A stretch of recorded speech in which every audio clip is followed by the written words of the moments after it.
If you read the title, then you probably already know this is going to be a debunk on Death Battle's recent video, Steven Universe vs Star Butterfly. Now this video isn't totally wrong, but they severely lowballed both characters and got Steven's narrative completely wrong. To elaborate on this, for example, Steven's comparison to the diamonds. But with that, let's start with the video.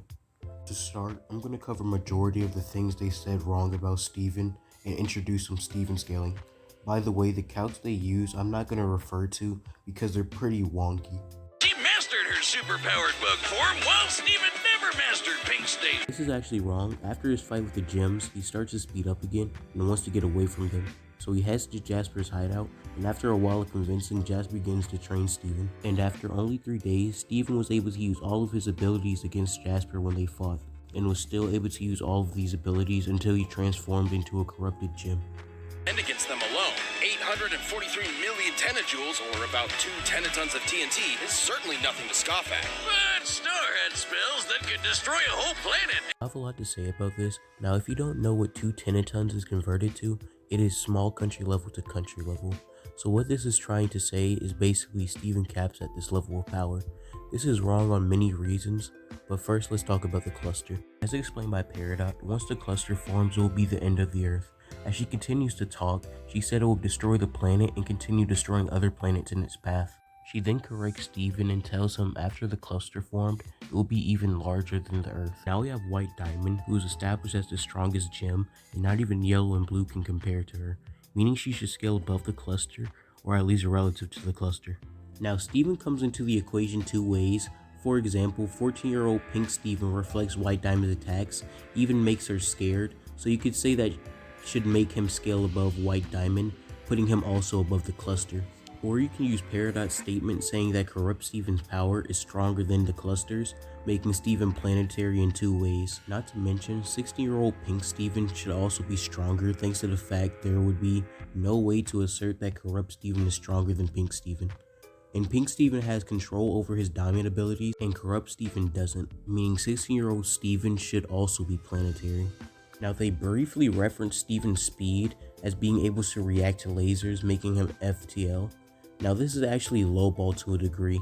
Lapis was able to leave Earth to Homeworld, which is located in another galaxy, meaning she travels light years, to which it would be MFTL+. Steven also backs this up by saying she would be halfway across the galaxy by now. Steven should be relative to Lapis by speeding up, so Steven should also be MFTL+. So for conclusions, Steven should be the strongest gem and should have planetary AP and MFTL plus speed. Now to move on to Star.